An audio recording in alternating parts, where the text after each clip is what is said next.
Child and adolescent development and learners and learning principles. Prenatal development includes the development of the embryo and fetus during a viviparous animal gestation. Prenatal development starts with fertilization in the germinal stage of embryonic development and continues in fetal development until birth. Three process stages of prenatal development: germinal stage, embryonic stage, and fetal stage. Risk factor: age, nutrition, and stress. Blatocyst is made of 3 layers, each which development into different 3 layers: blatocyst, endoderm, and mesoderm. Abortion is a procedure to end a pregnancy. It's also sometimes known as a termination of pregnancy. The pregnancy is ended either by taking medicine or having a surgical procedure. Proxid modesta. Motor development refers to the development of motor skills from the center of the body outward. The prenatal growth from the 5 months to birth, when the fetus grows from the inside of the body outwards.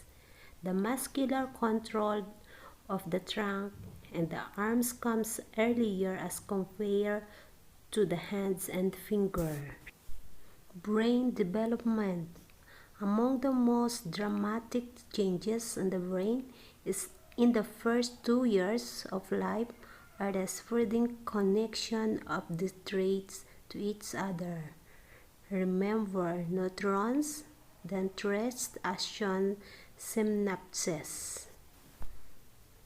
Physical development. Height and weight.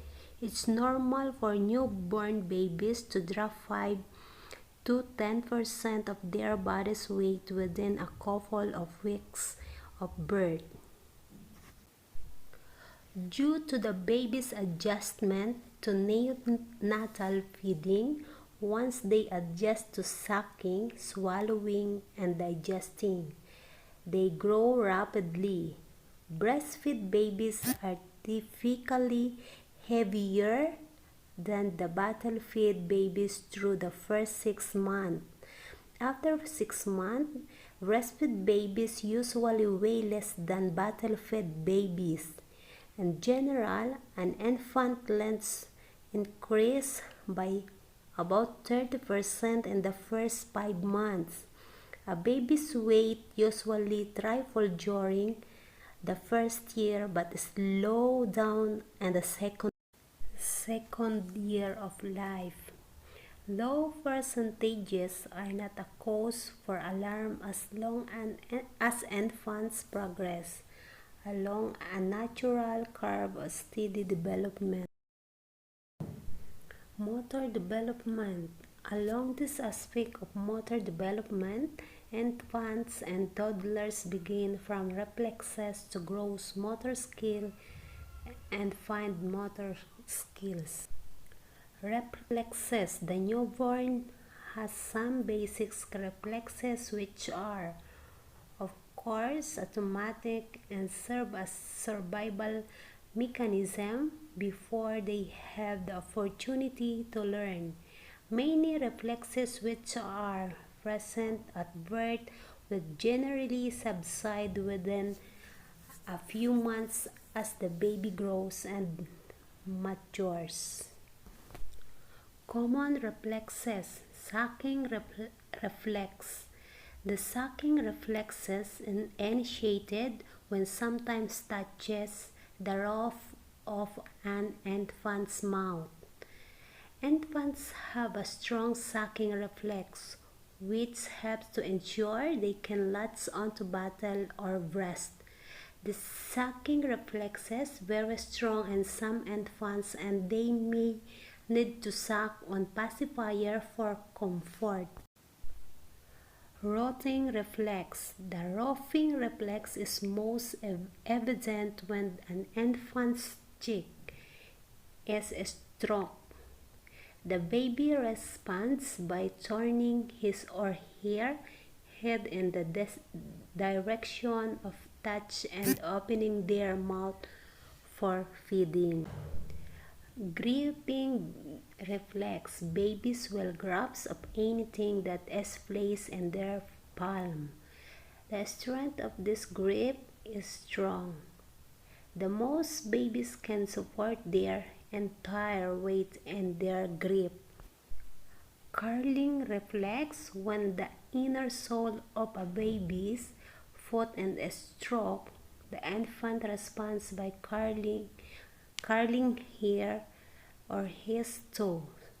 When the outer sole of a baby's foot is stroked, the infant will respond by spitting out theirs too. Startle Moro reflex. Infants will respond to sudden sound or movements or throwing their arms and legs out and throwing their head back. Most infants will usually cry when startled and proceed to fold their limbs back into their bodies. Gallant reflex. The gallant reflex is shown when an infant's middle or lower back is stroked next to the spinal cord. The babies will respond by curving